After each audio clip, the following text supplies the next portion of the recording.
Well, welcome back. Just yesterday we have heard that student protest has led to Sheikh Hasina's resignation and her fleeing her country in the helicopter of Air Force of Bangladesh. So yeah, the students could topple the mighty governments of nations.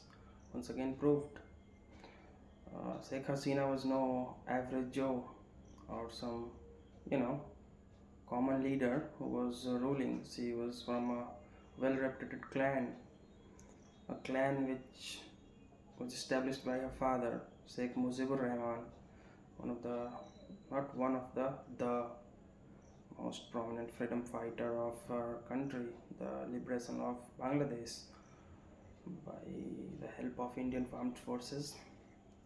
But we all know that. The thing is, Sheikh Hasina's government was toppled, and this was mostly due to the student protest which was happening because of the 30% reservation given to the the people who belong to that liberation freedom fight and all that from Pakistan. So yeah, mm, Sheikh Hasina is in India right now, but let's look a little back. Sheikh Hasina first became the prime minister in 1996 and had a full 5-year term government, and then she was replaced by Khalida Jia of Bangladesh National Party, I guess. Yes, she is for her own party, Awami League, which was founded by her father, I guess. Yes. So yeah, students have led their protest against Sheikh Hasina, and now she is in India. But the thing is, it's not like Sheikh Hasina was, some imbecilatis kind of leader. She was a very powerful and prominent leader. She is not someone who has been just in the news for bad reasons. She is the one who has established the Bangladesh nation, which torn itself apart from Pakistan and its tyranny and its tyrannical rule of militarism and all that. But she led that little nation from an GDP of, I don't know, meager GDP to the GDP of almost $400 billion. But she didn't just do it all economical. She also helped the Bangladeshi people from rising from poverty, you know, change the image of the nation, the Bangla people, the Bangladesh. And she also maintained the, I wouldn't say the entirety of the harmony, but yeah, in her reign, there wasn't as much of the prosecution of Hindus and other religious minorities as was in other periods. But we have to know here that she didn't just, come here after her father. Her father was assassinated brutally in his own house, and after that, military junta, let's say, or military leaders started ruling Bangladesh. So, in 1990s, when she and her opponent Khalida Jia of the Bangladesh National Party uh, both toppled Mr. Hussein Mohammad Irsad from power, the military ruler, and then they started bickering among themselves and all that so long. But now that Sheikh Hasina has fled from Bangladesh, there is once again talk in the air that Mr. Ziaur Rahman, who is now the military commander, military ruler, military army general chief of Bangladesh armed forces, might rule again. It's not new for Bangladesh because, as I told you, Bangladesh once was under the great military rule, which was not all that good.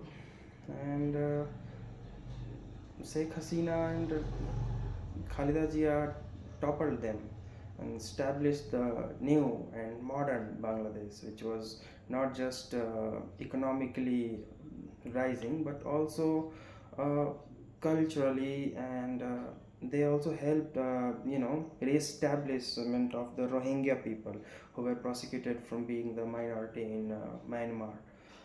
So, all that aside, mm, Khalida Jia was there because her husband was the president of Bangladesh once.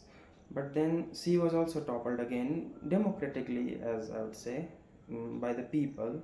And Sheikh Hasina came to power in 2009. And then from then on, she has been ruling since till yesterday, I'd say. Uh, the rule was long, and people said tyrannical after a bit of the glorious period. Sheikh Hasina did become kind of dictator, but to think of it like what would be the implications for of this incident for our own nation, India? Uh, Khalida Jia has always been taken as someone who is a little bit, bent toward China. She has a she always prefers China in comparison to India, and Sheikh Hasina has always been put as someone who is India friendly. Uh, I wouldn't say that about her army, but the implications will also go around like the prosecution of Hindus and other religious minorities in Bangladesh, which was, I wouldn't say entirely curbed, but kept in check in the reigns of Miss Hasina, Sheikh Hasina. And then they're all going to get back. The rioting, the looting, and all that marauding has once again started. But some of them are also Mrs. Hasina's doing. She was ruling, and the way these leaders, not just in our country, India or Bangladesh, or but also in the Western nations, or the Middle East, entirety of the world, this vote politics there, the way it works, leaders are just decisively went toward their own vote bank. So Miss Hasina has always been criticized for this, being this ruler of a particular section, only a section of Bangladeshi people, not entire nation, and only those sections have kept her in power. But the other sections were not that happy, and this has come forward, and she has been toppled. So now the prosecutions of minorities will start, as there is no one to protect them, as it is being portrayed right now. I'm not certain of all this, but yeah. Now let's talk about the elephant in the room, China. China is one of the biggest, not one of the biggest, the biggest trading partner of Bangladesh, and also it's one of the biggest armed military suppliers. So Bangladesh has purchased warships, submarines, airplanes, fighter jets, missiles, and many more artillery and all that from China. Bangladesh also had some dealings with America, but not on at a large proportion as with China. Bangladesh also purchases its arms from Russia. So, if military comes to power as is being portrayed right now, um, Chinese interruption, interference will most considerably will go up as compared to India in Bangladesh, and most of the India friendly things that has been done by Miss Hasina will be most certainly, if not certainly, scrapped. So yeah, this is the tension here. But this is not just about India or China. This is about the people of Bangladesh and their wish. The elections that was held in January this year was boycotted by the Awami League and the party of Khalida Jia. The most prominent opposition leader who has been lost into jail since 2018, which is also seen as political prosecution by Miss Sheikh Hasina by the Western nation and also by some portions of our media.